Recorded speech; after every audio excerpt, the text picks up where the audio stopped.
All right. I show a little after about 6:07. What's the clock say? 6:06. So we do have a few things we'd like to go over with you that we think are very important. I'd like to welcome you to our second town hall meeting of 3. We had our first conversation at Waco High School a week ago today, and it was about the same number of folks at the last conversation, and we hope that you will be gathering your thoughts, comments, and questions after you hear from 2 brief presenters. Because we posted this meeting in accordance with the Texas Open Meetings Act, I will introduce our board president, allow him to call this meeting to order, and he happens to be our first presenter. So he needs no introduction. Please help me welcome the president of the Waco ISD Board of Trustees, who will introduce the rest of the board that's here, Mr. Pat Atkins. Mr. Atkins.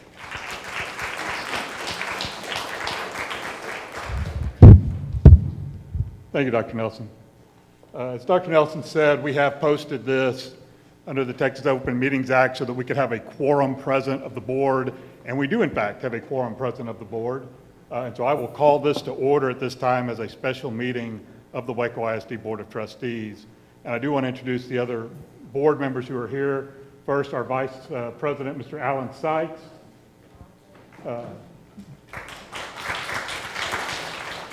You don't have to clap for him, it goes to his head. Our Board Secretary, Norman Manning. At-large Board Member, Carrie Dupuy. And I don't think the other 3 are here. If anybody else walks in, we'll identify them and introduce them as well. There are a couple of things we want to accomplish this evening. Waco ISD has gone through a transformation over the last 3 years, part of which was done prior to Dr. Nelson's arrival and really helped us set the stage for some of the things he's been able to put in place over the last 15 months.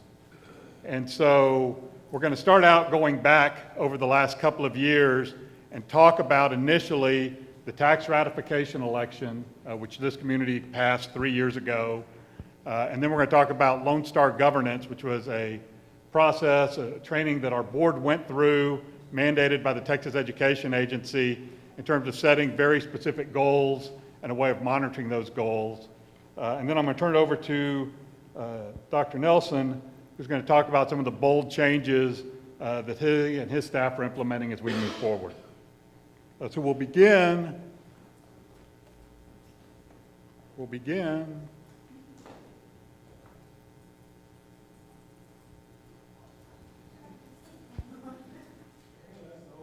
I'm glad you came out tonight. We'll begin with the tax ratification election. 3 years ago, the Board of Trustees asked the taxpayers and citizens of this community to agree to raise their own property tax rate so that we could fund very specific initiatives. A couple things, and some of you may recall the way we set this up, but a couple things I want to remind you of about the TRE. First of all, everything we put in place was campus driven. It was based entirely on communication, conversations, feedback we received with campus staff. Basically said, if we're going to do this, what's going to make the biggest difference on our campuses and for our kids? Secondly, every dollar we raised went to those campuses. We didn't create any more administrative positions. We didn't do anything downtown. Every dollar went to the campuses at work for our kids. The other thing you should know as community members is, as a result of that tax ratification election, Waco ISD created more than 220 additional jobs in our community that were able to be created through that tax ratification election. Last 2 things I want to highlight. We raised, under last year's funding formulas, $8.9 million that got put back into this community. And our budget staff estimates that $3.7 million of that came from Austin. It was not local tax dollars. That because of the way school funding formulas operate, had we not done this, and for all the years we hadn't done that, we were leaving over $3 million on the table down in Austin. The most important thing that we told the community, though, was that these dollars were going to fund specific goals with measurable outcomes, and we pledged to you that we were going to come back every year and report out the success to show you we spent the dollars where we said we were going to spend them, and we're getting the results we anticipated we were going to get. And that's the part of the presentation I'm going to present to you at this point. Let me explain what we're looking at here. This is the year 2015-16. The light yellow bar is what we anticipated and what we told community members would be our goal for each year. The gold bar is what we've actually accomplished. And this first goal dealt with enrollment in dual credit classes. And what we said was, if you will make this investment in Waco ISD, we can take those tax dollars and through a partnership with MCC and TSTC, every Waco ISD junior and senior can take every dual credit course they want at MCC, TSTC at no cost to their families. We were able to pick up tuition, fees, books, everything. And we predicted if we did that by the year 2020, we'd have 325 students participating in that dual credit program. You can see that this year, we're already close to 500. Not only have we exceeded where we said we would be this year, we have exceeded our wildest dreams on where we would be by the year 2020. And this is a funding stream because it's based on the school finance formulas that we'll continue to bring in every year so we can continue to provide that benefit to our students. The next part of the TRE focused on third grade reading. There's any number of data sets out there and studies that will tell you that being on grade level, reading on grade level by third grade is critical. When Virginia Dupuy had the Education Alliance, one of the statistics they presented to the community was that if you're not on grade level by third grade, for every 2 years that you matriculate through the system, you fall another year behind. So that if you were in second grade when you should have been on third grade, by the time you get to fifth grade, you're down to third grade, and that gap keeps widening. And so it was critical that we get students on grade level by third grade. Everybody with me? Now, we set a goal based on the staff administration at the time that by 2020 we'd be at 83% of our third graders reading on grade level. Now, a couple of things I want to share with you that we have learned since then. First of all, 83% is a higher percentage than exists across the entire state of Texas. The state of Texas last year had 76% of third graders reading on grade level. And as you can imagine, there's a correlation between economically disadvantaged students and the higher percentage of students you have living in poverty, typically the lower your test scores are. And when you compare where we are as a state, 69% of our economically disadvantaged students passed the third grade reading test last year. And that's important because we have a much higher percentage of economically disadvantaged students.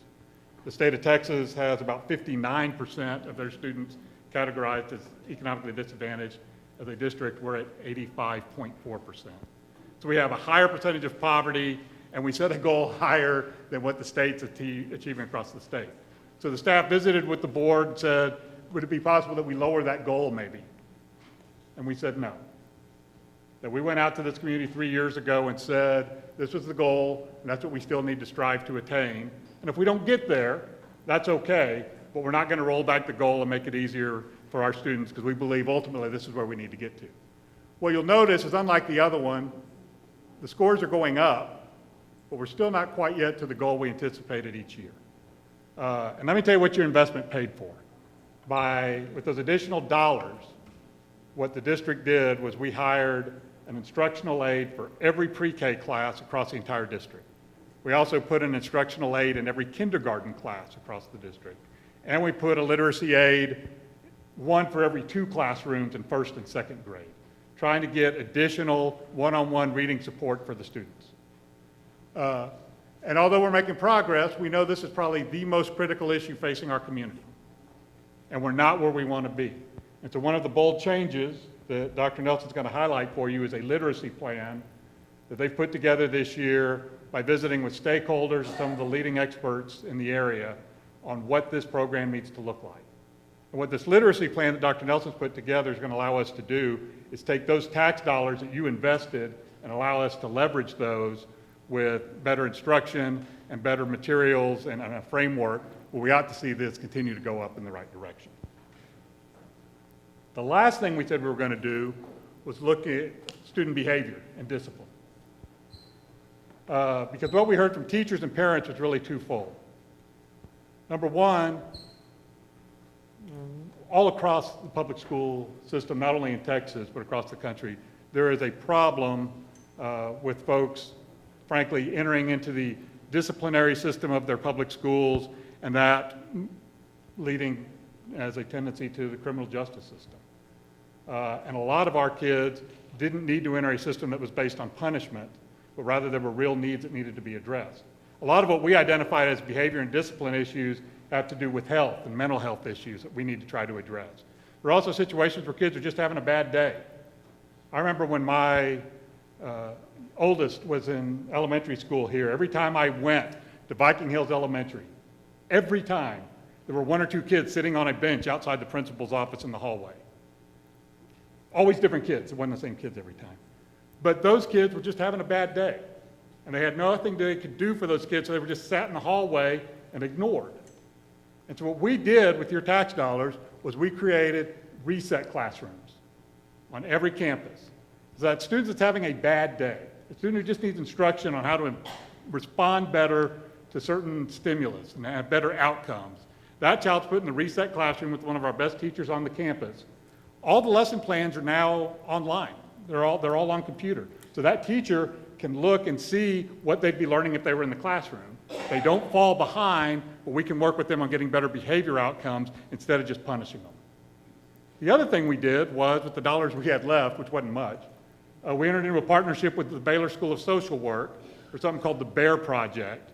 And they've got social work interns on a number of our critical needs. Again, identifying health issues, mental health issues, and getting those families the services they needed. So what's the result of all those efforts? Well, what we found was, and we also have behavioral aides on our campuses. At one point, per 100 students, 3 years ago, we had 43 of those going to out-of-school suspension, and last year that dropped all the way down to 21. And so again, your dollars focused on behavior as well as literacy and dual credit opportunities have yielded the results we hoped they would yield. In the brief time I have left, let me talk to you about Lone Star governance. As you know, we had some campuses that were facing closure over the last couple of years. And as part of TEA's process of making sure we were doing everything we could to keep those schools open, they asked our board, I say asked, they wrote a pretty strongly worded letter asking us to participate in Lone Star governance and giving up a weekend to learn about what this would be. And what it is a continuous improvement framework where we're constantly setting very specific goals, and then we have progress measures that get reported back to the board every meeting to make sure we're making progress towards those goals. And at least 50% of the board's time needs to be focused every meeting on those goals that we've identified as the critical areas of need in Waco ISD. And we were very limited. We have a large, diverse district, and trying to get that down to 3 critical goals was not easy, but these are the things we identified, and a lot of them you're going to find tie into the TRE, tax ratification election, that you as community members approved the year before. The first one tracks it perfectly. It's increased the percentage of third grade students reading on grade level from 54% to 83%, and we've talked about that. What we haven't discussed is underneath that, there are very specific goal progress measures that we get from the staff that show what progress we're making for kindergarten students as well as first grade and second grade as they're matriculating through to make sure we can hit that goal or get close to it. The second goal was, again, the number of students displaying college readiness by earning at least 12 hours of post-secondary credit up to 20% by the year 2020. And again, that tied very closely into that partnership and the dual credit opportunities for academic dual credit that we provided through the TRE. The last one, the last TRE initiative had to do with behavior. And TEA said they didn't really think of behavior as a student outcome. And we went back and forth on this because I think it could be in terms of our role of really creating young people who are going to be contributing members of our community and good citizens, I think learning appropriate behaviors is an outcome. But TEA didn't ask me what I thought. And so TEA said we needed a third goal. And so one of the things we did was we came up with a vision. And I'm glad Alan Sykes is here tonight because he really helped draft this. And the vision as part of our Lone Star governance is Waco ISD will provide students an educational foundation for lifelong success. And when you think about that, not all our students are going to pursue a four-year academic degree. We have students who, when they graduate high school, are going to go to work in this community. And we need to make sure we're meeting those needs also through programs like WAMA and Waco. And so the third goal talked about increasing the percentage of graduates displaying career readiness. I'm sorry, it's kind of light, you probably can't read it. But by completing a WISD workforce program, increasing that to 80% by the year 2020.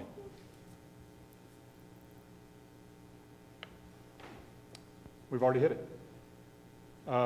We, through the great work of Donna McKethan and our Career and Technology Department, have already met, again, that goal 2 years before we thought we would. And so we had to visit with Deputy Commissioner A.J. Craybill and folks at TEA and say, what do we do now? Do we have to keep getting reports on a goal we've already met? And they said, no, that's phenomenal. You need to celebrate as a community, and then you need to go to your community and talk about a third goal. And because career and technology readiness is such an important part of this community, we continue to focus on career readiness. But next month, we will adopt as a board a new goal number 3, which will increase the percentage of graduates earning career readiness as identified by the Career College Military Readiness stats from the state, and increasing that from 12.9 to 20% by 2020. Still, we want to focus on our career readiness, making sure that we're meeting the state standard and what they're looking at as well as our local standard. And that's it. There is a place on the district website where you can look at this in more detail. You can look at the progress measures. You can provide any input or feedback you have if you think there's something we've missed. But we're serious about getting our kids up on literacy on grade level by grade 3, and then we're very serious about making sure we've laid the foundation for these kids to have lifelong success. That's how we got to this point. After adopting that, we brought in this man who's now going to talk to you about the 5 bold changes, a number of things going on with his administration. I can't tell you how blessed we are as a community to have him here. He said, I need no introduction. He definitely needs no introduction. So please join me in welcoming the superintendent of your public schools, Dr. Marcus Nelson.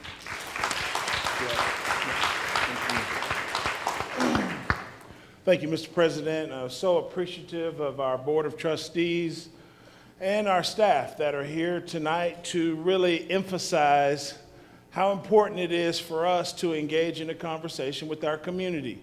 We cannot transform the schools by ourselves. Put that in your notes. We can't do it alone.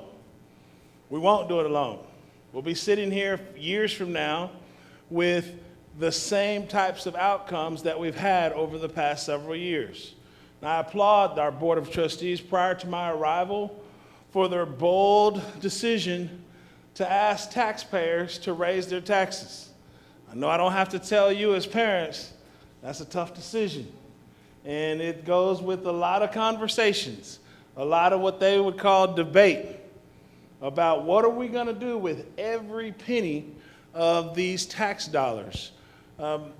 We have several things I'd like to say in my part of the presentation, but we wanted to start off with something very positive, and that's to highlight a new program that our Office of Early Childhood has ignited. I'm going to come back and talk about our transformation zone and introduce the leadership that is here. But first, let us show you a video of a new dual language program. Our Office of Elementary Education, under the direction of Mrs. Grace Benson, our Director of Early Childhood Education, Mrs. Gwen James, and a host of others have participated in the development of this innovative program. And for those of you that are not familiar with dual language, basically we're bringing three-year-old children into our schools. We don't have to. We're inviting them. And at the end of our dual language program, we're calling it right now that the kids in that program, which is a diverse group, every ethnicity. There are kids that are economically disadvantaged, kids that are not. But all of the kids in that program, by the time we finish with them, will enter into their middle schools bilingual. And the way you see it,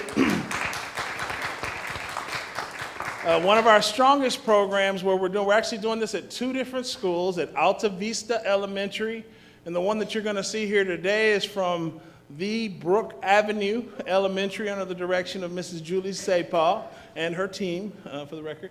So we're really excited about this, and we think it's a good way to report, in addition to the fact that the school district has been good stewards of taxpayer dollars, as you just heard in President Atkins' presentation. We also want you to know we're trying to take it to another level. And you'll see little African-American boys and little Anglo girls, and all of them are in this class, and on A day it's English, and on B day it's in Espanol. And we think over time, that's really going to, if you study the pedagogical effects on the mind, the best way to teach kids that are not bilingual, 2 languages, is the earlier you can teach them, the better. So with that, check this out.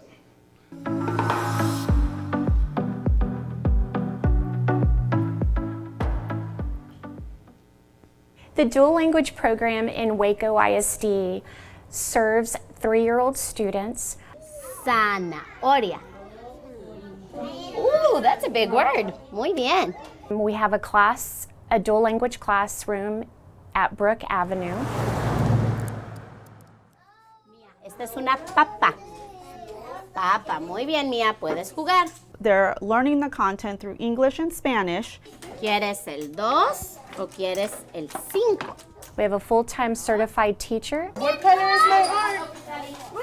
It's red. And a full-time teacher assistant. And the goal is for both native speakers and non-native speakers to be fluent in English and Spanish. We have 17 students currently enrolled in that classroom. Every day we start off with letting the students know what language it is today. Recuerden que hoy es un día de español. Miss Antonio tiene rojo, Miss Jiménez tiene rojo, y el letrero es rojo. So I wear a red apron. Robot en español es robot. Say it with me. Robot. On a Spanish day, my lessons are 100% in Spanish. The earlier that you are exposed to a second language, not only does it promote that growth development and establish those early foundational skills, but children are more prepared in their critical thinking. And so we start off with a morning circle where I talk about what we're learning for the week. We read a book. Y Isabel hace un montón de arena mojada para que Iván le dé forma de escalones con la pala. The books that are provided in that classroom and that are read by the teacher are culturally diverse. And there's certain things that are planned ahead of time that we do outside for gross motor skills, which is another pre-reading skill. And in math, we're working on counting. And so if it's an English day, we count in English. If it's a Spanish day, we count in Spanish. Yes. All my native speaker parents are just very, very excited. Ezra will come home and say his numbers in Spanish, 1 through 8. If we say them together, he can say them up to 10. We need to know how to interact, and learning those second languages early on as the brain develops, it's going to be very good for them in the long run. Para mí es un orgullo saber que hay personas como los maestros que se toman su tiempo para brindárselo a nuestros hijos. Le preguntamos cómo le fue su día, dice bien, le preguntamos si aprendió algo y nos empieza a decir en inglés los números. Cuanto más, mejor. Remember yesterday we said the more, the merrier. Today we say cuantos más, mejor. By the time that they have been through the program, they are fully biliterate. We will be following this group of kids, which we are calling a cohort, up until middle school. I can see that cohort moving forward and having very strong literacy skills and having, and being strong in areas like science and math. And we're seeing the progress already. We see a positive trajectory, not only academically, but socially. If students have a good foundation, the struggle is less when they get older. They have less of a chance of dropping out, which is so important, for our students. I believe in the amazing difference it makes to be able to give students the gift of a second language. Not only are they more successful, but also there's more job availability out there. So when we say we're preparing our kids to be career ready, it starts now. It starts with our 3-year-olds.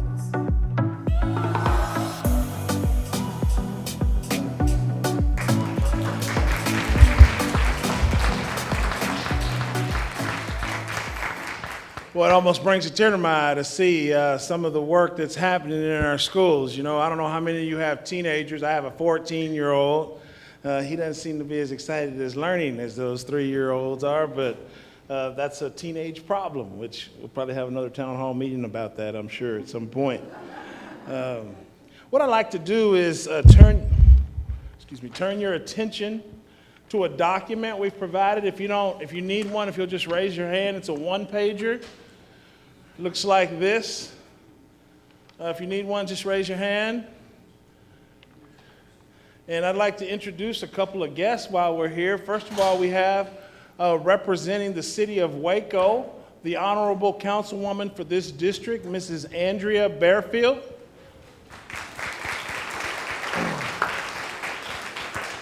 We also have as a member of the Board of Trustees for Transformation Waco, Mrs. Christina Perkins. Is that right? Christy Perkins, sorry. And then we have the Chief Executive Officer of Transformation Waco, Ms. Dr. Robin McDurham. Also feel compelled to introduce the Executive Director of the YMCA of Central Texas, my good friend, Mr. Rodney Martin. And I could probably introduce everybody in this room for some reason. And we're thankful that you're here because engaging in conversations, as I said in my introduction, is important. One of the things that our vice president of the board has kept on my front burner is this concept of strategic planning. And he's also, in addition to his role as vice president of the Board of Trustees, he is also a member of the Education Foundation. And the Waco ISD Education Foundation is investing in time and money. And Ms. Robertson, you can correct me, we are developing a strategic plan. And that strategic plan is exciting because it's going to outline the vision of that organization for the next several years. It's good business to have a strategic plan. I have humbly responded to Trustee Sykes and our whole community that we could invest in time and money and go hire a consultant, and the consultant could interview employees, and we could come up with a brand new vision and mission, but I could build a strong case. We don't have time for that. But because we have done some work in the last 15 months that I think organizes our organization for maximum effort. If you look at this document, we call it the bow tie. It's up here on the screen if you can't see it. I don't know if you can tell why we call it a bow tie, but I can. I should have wore one today, but I didn't.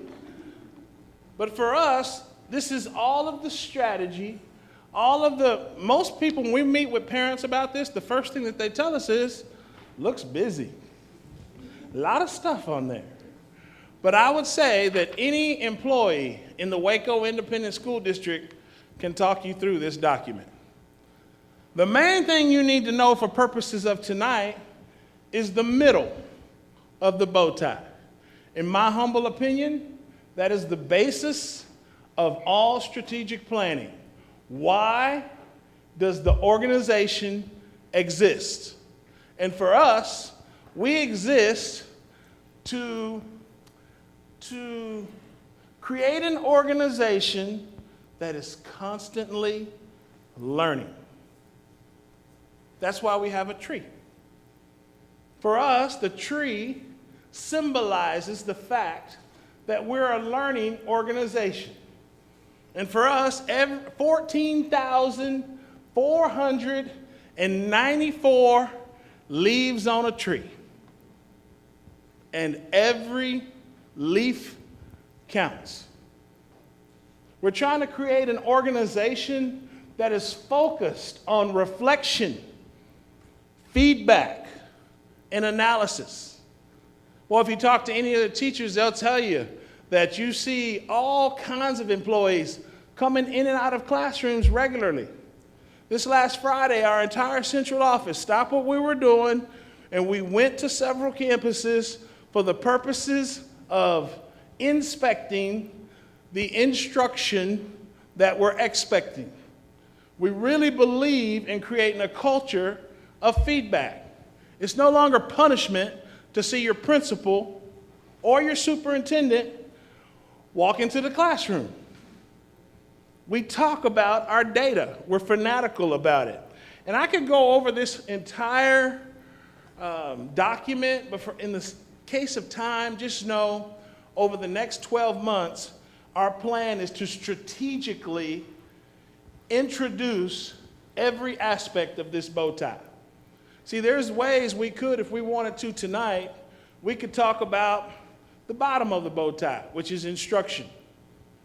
We could talk about student outcomes, and goal setting.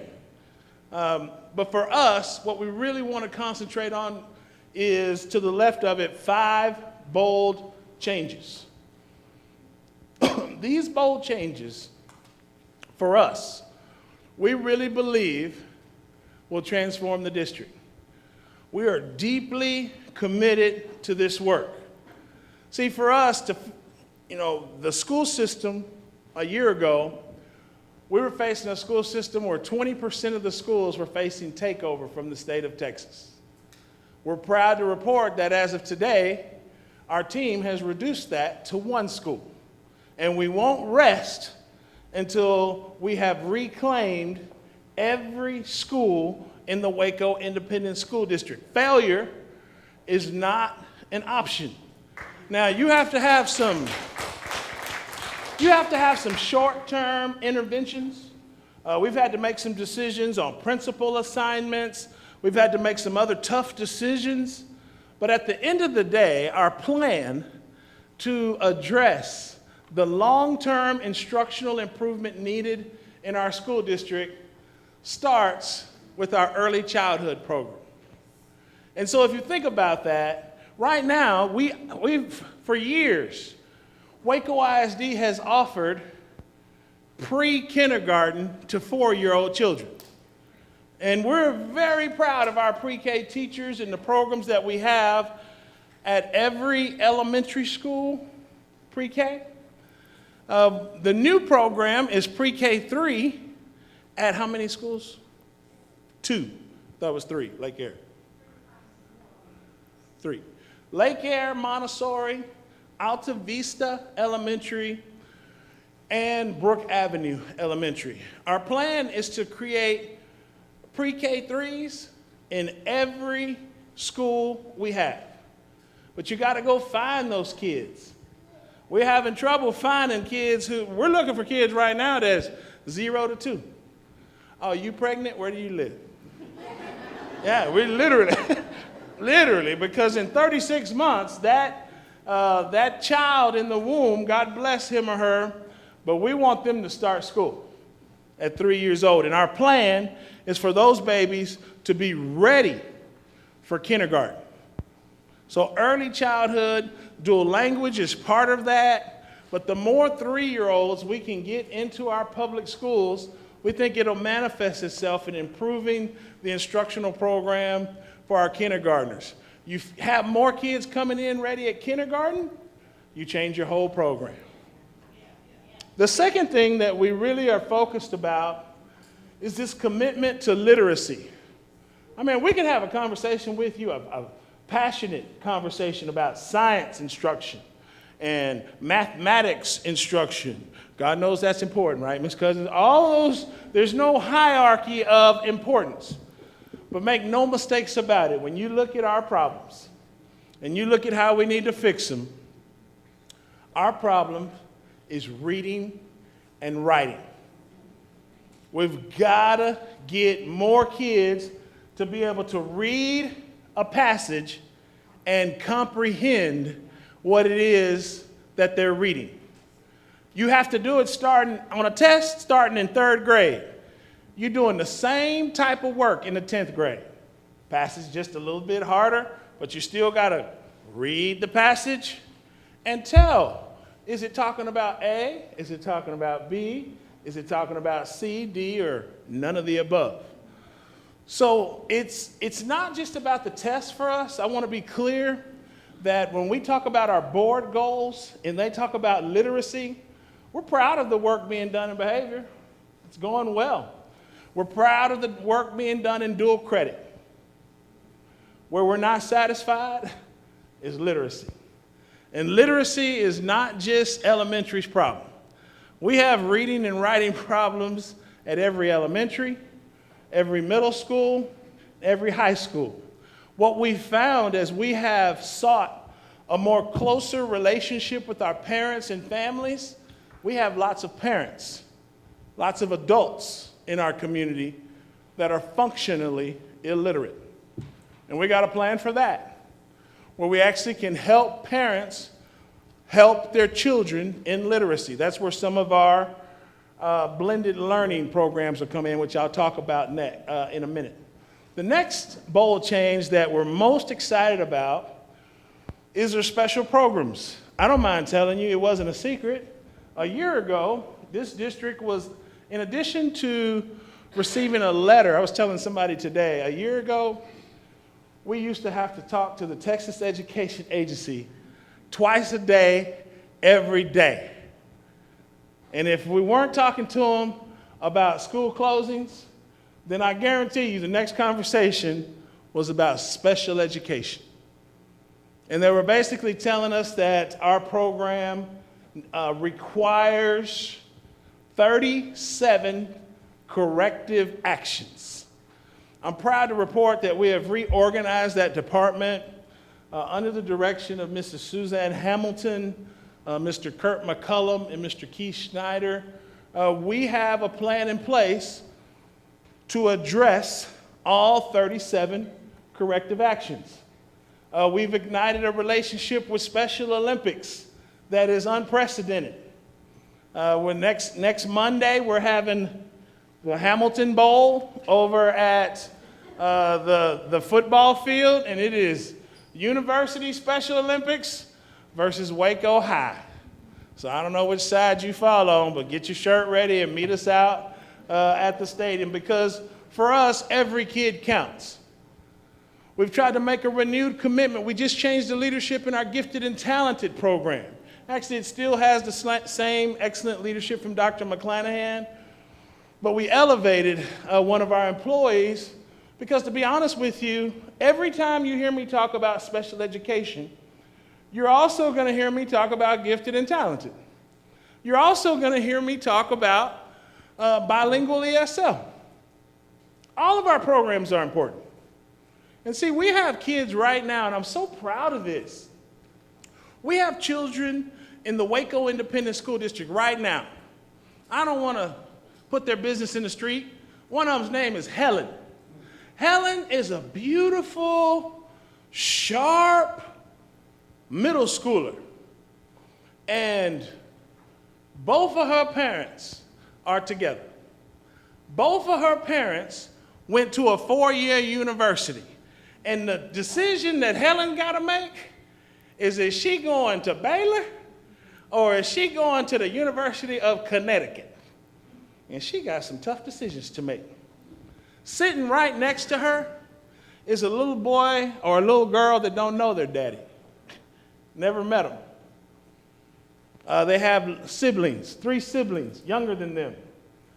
Their mother works 2 jobs just to make the rent.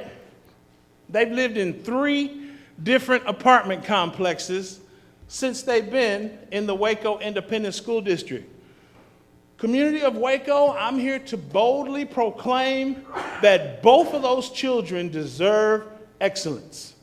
The kid that is the kid that has the home support, God bless that kid. They should be encouraged and nurtured, and we should send them where they need to go. But that kid who needs a little extra support. Today we were taking collections for kids that needed coats because of the cold front. You know, we started this a year ago when we came to the community. The main purpose of the meeting was to inform the community about the takeover from the state of Texas. And I know I speak for our board. We were stressed. I mean, they were telling us, hey, we're closing your schools in May of 2018. If you don't like it, we'll get a new board. If you don't like that, then you can surrender all of your schools to a charter network. And I'm not talking about an in-district charter. I'm talking about for-profit. Now, I'm not here to badmouth charter schools. I have nothing but respect for the fine people at the Rappaport Academy and others. What I'm telling you is that if you surrender your public schools to people who don't live in those neighborhoods, to people who are not committed to those kids, then at some point, you're killing the community that those schools are in. It's important that there's always a Hines Elementary. You already lost Paul Quinn. You saw what that did to this area. And so I would challenge us to get focused on what we need to do to save our schools. That's where the special programs comes in. Every kid counts. Another thing that is an equity issue for us is blended learning. Anybody know what blended learning is? Not the employees. Rodney, what you think blended learning is? Melvin? Let me introduce my friend. He is also the director of the Doris Miller YMCA, my fraternity brother, Mr. Melvin Carter. Melvin, what is blended learning? When you, I'm going to take a stab at this. Take a stab, yeah, use your inference skills. There you go. When you blend different types of environmental and learning issues all in one, academic and the whole gamut. Let's give him a hand. You're on the right track. For us, blended learning is teaching our kids how to take advantage of the latest advancements in technology.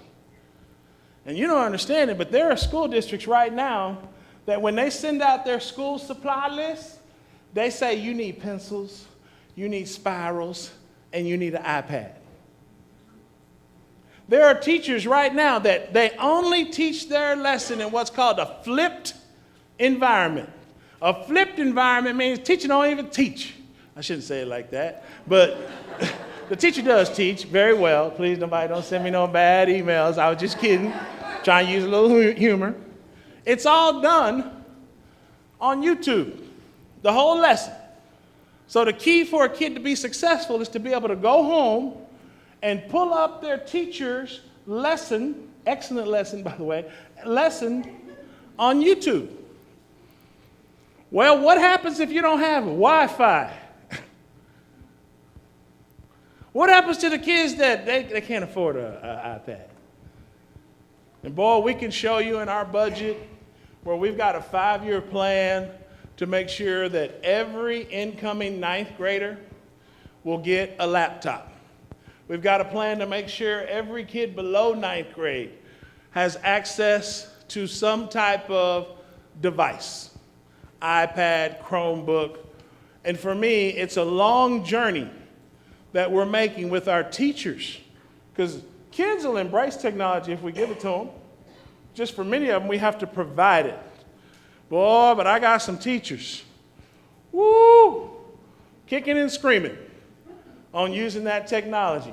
Now, I got other teachers that's the only way they teach. And I'm from the old school, for the record, class of 90, and I taught math with chalk.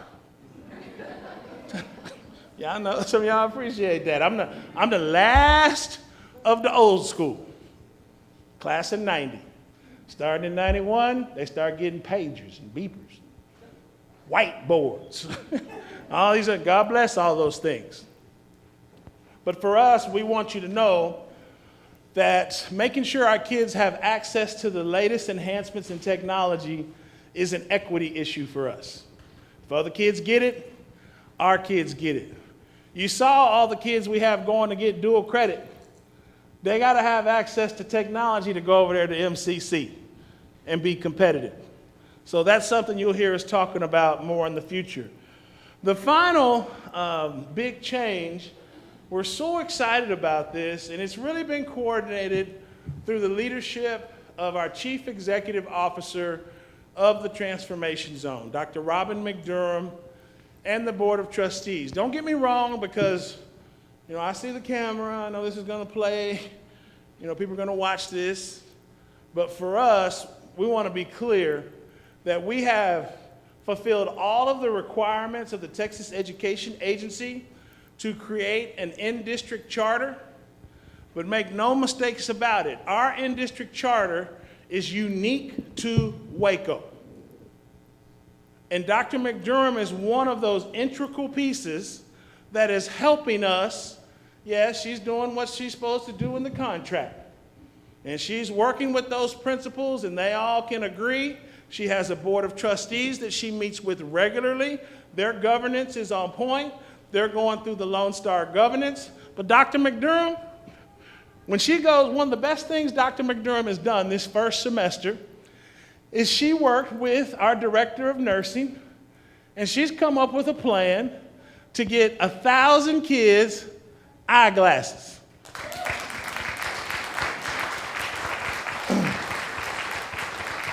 Now, you don't know what a big deal that is. We've been talking about getting eyeglasses for a while.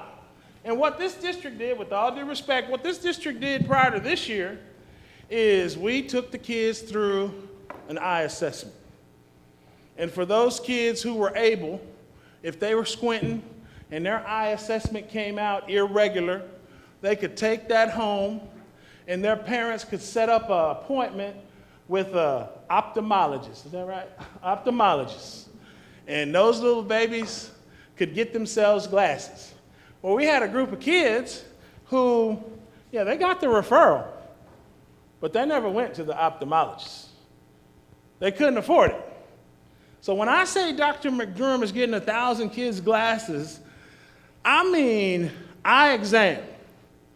From the eye exam, putting them in Suburbans, 5 at a time, taking them to the ophthalmologist's office where they get to pick out their frames. Yeah, and you'd have to be there when Dr. McDurham and her team hand a little kid from Carver their glasses. And the kid puts them on, and you know what the first thing the kid says is, "Wow, there's leaves on that tree. Wow, look at those clouds in the sky." And it'll bring you to tears to think about how that simple gesture can change the trajectory of a student's life. That's not all we're doing in the Transformation Zone. We're working with all of our schools on things like eyeglasses. I'm so glad that our representation is deep from the YMCA, because one of the things we're trying to do is create after-school programs for all 14,494 kids. Any parent who needs a safe place for their children to go until they get off of work, we're going to facilitate that at every school. And that is from a huge commitment from programs like the YMCA. With all due respect, it's not just the Y. We're working with just about anyone who's licensed, the city of Waco. We're going to send kids there. Boys and Girls Club of America. The list goes on and on of quality after-school programs. That's a wraparound service. It's getting cold. Right now, I got teachers like Mrs. Cousins, our math coordinator, collecting socks. Is that what you was doing? Collecting socks. Right now, because we got kids that need them. Our list goes on and on of wraparound services. And so we applaud the in-district charter that has been approved by the Texas Education Agency to save our schools. But the curriculum and instruction is all of our problems. And I want to be very clear that for us, what makes our relationship with Transformation Waco unique is the work that was started by Prosper Waco. How are you going to have a collective impact on a child? And it really requires us taking all of the social services. How many kids, I'm not talking to WISD employees, the rest of you, take a stab at it. How many kids do you think we have that are homeless?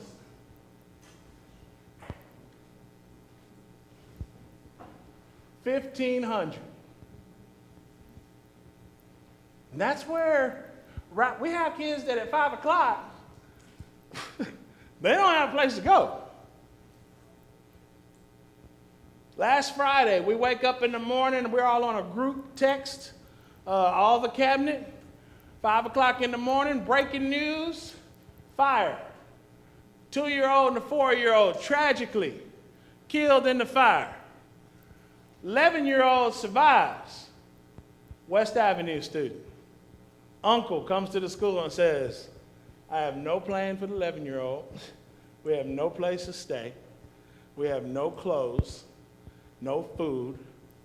And for us, we're going to help bury that 2-year-old and the 4-year-old, respectfully, with the respect those two babies deserve. We said a prayer and shed a tear for those kids. And then we look at that 11-year-old and we think to ourselves, whatever that kid needs, that kid gets. Period. And that's why wraparound services are so important, because we're so focused on teaching and learning that sometimes we have to remind people that our kids come from a diverse array of backgrounds. And if that kid is a theater star and his daddy went to A&M and his mama went to Tech, well then, let's go, little one. And if another one, his daddy is in prison and his mother works 2 jobs, we're really trying to create a battle cry for equity and excellence. We're fervently working on this every day, and we admit that we have not finished our climb. As a matter of fact, going from 5 school IR schools to 1, I know I speak for my team, we feel like we're as close as this district has ever been. And the climb in a mountain is steepest right before the summit. And so we're up there as a leadership team and we're having conversations about periodic assessments and interim assessments and what we're doing for special education and online speech therapy and discipline and the whole 9 yards. For us, we want to shock the world and provide a school system that is not under any state and federal sanction. And we won't rest until we accomplish this goal. I like to applaud our principals, our teachers.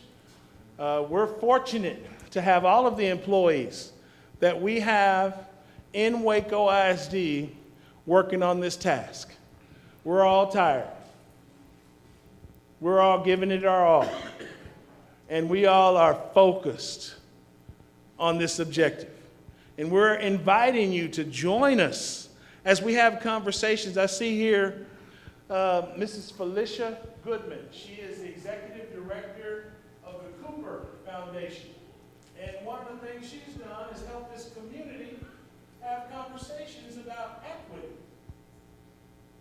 And I'm telling you, it's a conversation that is long overdue in this community. Because what we want for one kid is what we have to want for all kids. And I believe that the parents of Hines Elementary or Brook Avenue Elementary, I believe you're sending us the best kids you got. I don't believe you're keeping the good ones at home. I don't believe that the parents at Mountain View and Hillcrest have some kind of standard for their children that's higher than the standard at Parkdale or Providence Heights. Oh, no. We all want the very best for our kids.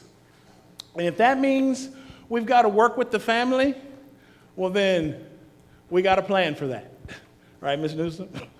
So, this is the goal. We're one away. We put a new principal at the one school that is still improvement required. And she's doing great. She's an interesting personality, but she's doing great. I want to be clear. And with all of us, you kind of got to take the good with the bad.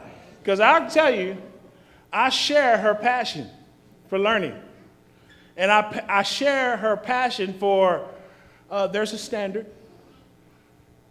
And these kids going to meet the standard. And that's it. Period. And the kids may be a little uncomfortable with how we pushed them. But when we put James Stewart at Carver, that was a strategic decision to take care of the kids at Carver for years to come. That decision to put Mr. Bearfield right here at J.H. Hines, that was done with an incredible amount of expectation. You want to know what the expectation is? Ask him. He'll tell you. We're serious about this. They don't have any IR schools at Midway. They don't have any IR schools at Judson. They don't have any IR schools at Pflugerville. Now you tell me, is Waco inferior? And if you feel that way, then you shouldn't be on my team. Because I really believe in what we're selling.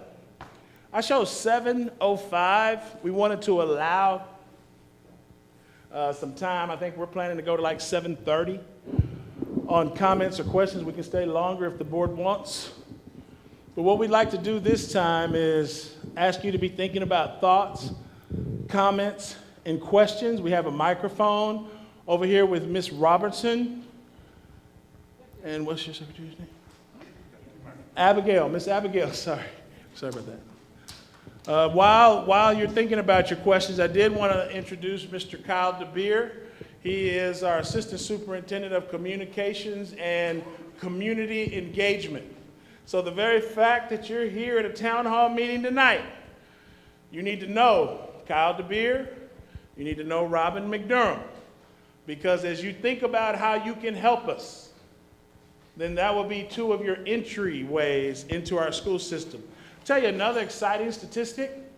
Last year, we finished the school year with 1,600, más o menos, more or less, volunteers. We have 1,600 volunteers today. Unprecedented community support. You don't understand it, but we got 1,600 volunteers committing 1 hour a week to reading to a child. Now, you go do the math on all that. 1 hour a week, reading to a child, how many hours of literacy work our community is helping us with? My good friend, Executive Director of YMCA, Rodney, bought every second grader in the district a book with their name in it. Yeah, he didn't have to do that. He could have did that for Midway. That's where his kids go. He could have did that for La Vega. I shouldn't have said that. God bless you. Yeah. You can put your kids wherever you want to put your kids. That's fine. As long as you keep buying them books for us, all right, that's fine. So I just try to tell you there's the only people that are going to change the reputation of Waco ISD is us. That's it. And when I got here, I'll never forget driving in this town and people were like, where are you going to live? I said, I'm going to live in WISD. They're like, no, that's not where people live. Man, I love this school district. What wonderful people. I work with people that are born and raised here, went to school here, worked here. I work with an assistant super human resources that started her career, if you don't mind, as a clerk, making $8 an hour. And today, she is the assistant superintendent of human resources in charge of all hiring. If you're looking for a job, see Miss Elaine Boteo.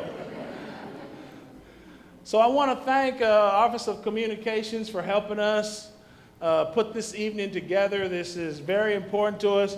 I hope you feel our enthusiasm. You know, the president starts off very humble and modest and kind, but you catch him to the side, he's proud of the work that they've done since the TRE. You understand that we had 2 kids graduate in May of 2018. They graduated from MCC first with a degree, an associate's degree. The next day, they graduated with their high school diploma. That was 2 because of the TRE. This year, 50. Next year, 180. Look at how we're changing kids' lives.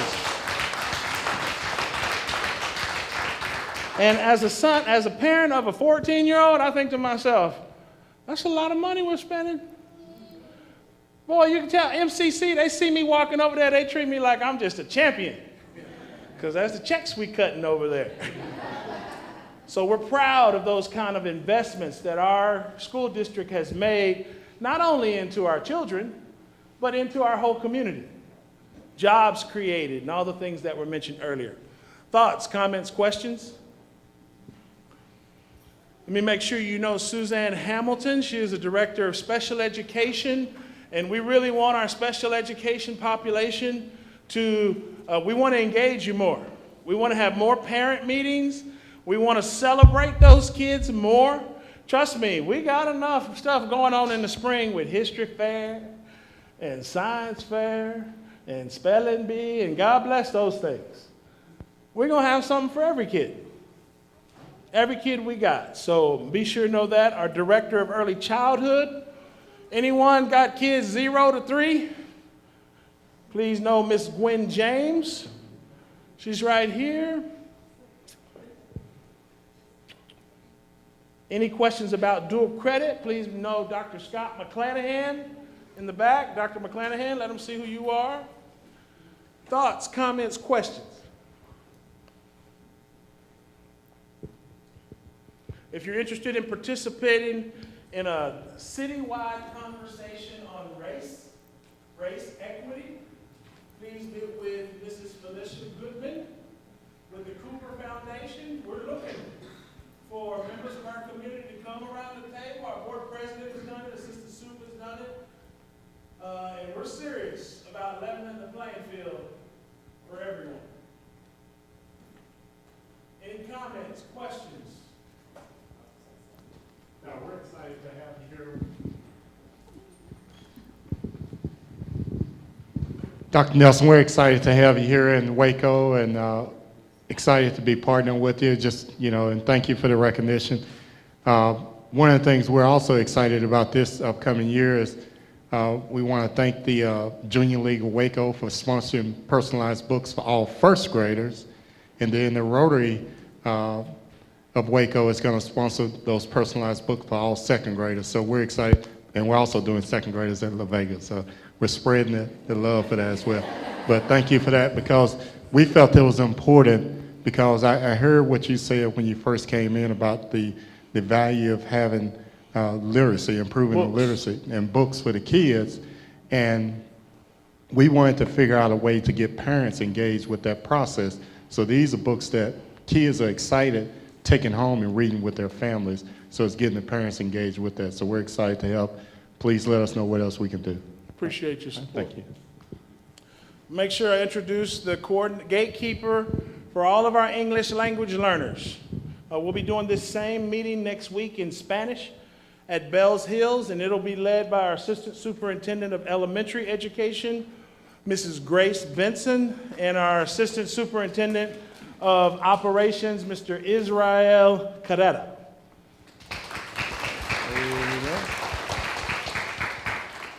Any other comments or questions? I just want to say, I'm an early childhood specialist, and I taught in Head Start for 21 years. 21 years. And I feel like I feel I'm passionate about early childhood because that's where it starts.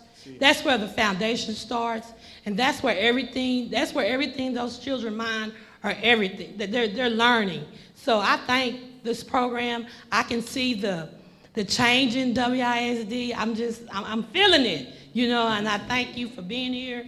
And I'm excited. I'm excited. My niece goes to Tennyson. She's in the advocate program. I mean, she's doing good. She's coming home. She's learning. You know, things are changing in her life. She started in the 7th grade, and she was just like, I'm scared. But it's going to be okay. And she's doing really well. So I think it's good now. I feel like it's good now. So everything is changing. So thank you for coming and making a difference. Thank you. We're trying to create that energy, that enthusiasm. I felt like when I arrived here, there was already some great things in place, but there was this, very respectfully, there was this rising tide of mediocrity. People was just okay. They was just okay with being okay. Well, I'm not okay with that. I had never been part of an IR school. Never. I remember walking into Laredo, 9 IR schools. Oh, don't worry, Nelson. That's just the way it is in Laredo. Not on my watch. It's just not going to happen. So we got to have more engagement, though, from our community. Yes, sir. Thank you, sir. My name is Harold Gamble. And, of course, I met you the first meeting you had here. Good to see you. I watched through the time. And you say you're from the old school. I guess I'm from the old school. Does the smartphone stuff, does it affect with you? You know, because people, they can get their iPhone and just punch it and get the answer right there, so they won't think about going and read it or something like this. Does that have an effect on the young people at all, you think? I don't know what I'm saying. I don't know how I'm saying it, but you know, it's funny you mention that because we've had that conversation. And with the use of technology, there are so many additional supports that a student can get. Things like stuff can already be highlighted. Give me another one, Scott. Yeah, you can have somebody, you can actually read it, and as it highlights, it can be read to you on a headphone. And the list goes on. And there we have kids that they can pass that test if someone will read it to them. They can pass the test if they can just understand some of the words that are in English that they haven't had a chance to learn yet. And so that's one of the reasons why we are embracing it, is because today kids still take paper and pencil. But we don't know how long that's going to be. I would say that the state has told us, correct me if I'm wrong, Dr. McClanahan, that they're moving to a paperless test. Now, I'm old school. I like a booklet that you take a pencil and you open up the test. Y'all know what I'm talking about, my specialist. But nah, they're moving away from that. Now you got to click, click, click, click, click. And the server's got to be up. And yes, we've had challenges. But we're embracing them. And for kids that can benefit from it, why wouldn't we give our kids every advantage that they need to be successful? Good question, though. And, you know, I struggle with that because, I mean, I'm an email guy. I understand it, but Social media has changed the game. We're having to teach our kids the dangers of social media. You have a Twitter account, sir? Yeah, you have a Twitter? And you're like, what am I talking about? Twitter. Yeah. Do you tweet? You thinking about a bird. You got that old flip phone, right. Hey, I know I speak for some of my board. Amen. We ain't mad at you. That's the way they work too. Good question. Good comment. So we just want to, embrace the energy. This work is hard. And we're going home at night tired.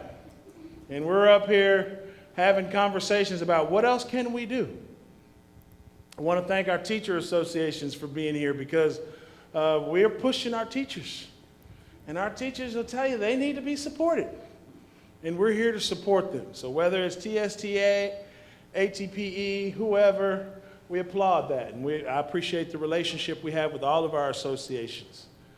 The city, so thankful for Councilwoman Bearfield and her partnership. I know she'd want me to remind you that tomorrow is election day.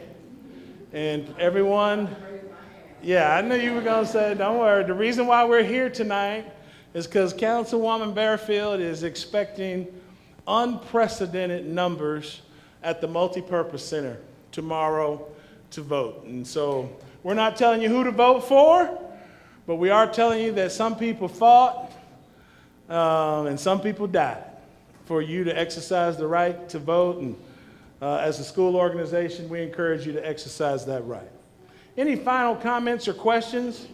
We'll stay around a little bit afterwards. I wanted to make sure I introduce my whole cabinet. Dr. Robin McDurham, in addition to coordinating our wraparound services, it's one of the main things I like to talk about, but it's not the only thing she does. She also supervises the work of 5 campuses. This is one of them: J.H. Hines, Brook Avenue, Alta Vista Elementary, Carver Middle School, and Indian Spring Middle School. No S. I know, I've been messing that up. I'm gonna work on that. So we appreciate her leadership. Supervising the rest of the principals is our Assistant Superintendent of School Improvement, formerly principal at Dean Highland Elementary, a graduate of Richfield High School, Mrs. Yolanda Williams. Wanted to thank Mr. Jesse Boteo for the video work that he did in the dual language video and for recording this meeting tonight. Are there any final comments or questions before we move to ask the board to close this meeting out? God bless you. Thank you so much. We wish, when we called the town hall meeting, we want 300 people in the room, sitting up here preaching to the choir.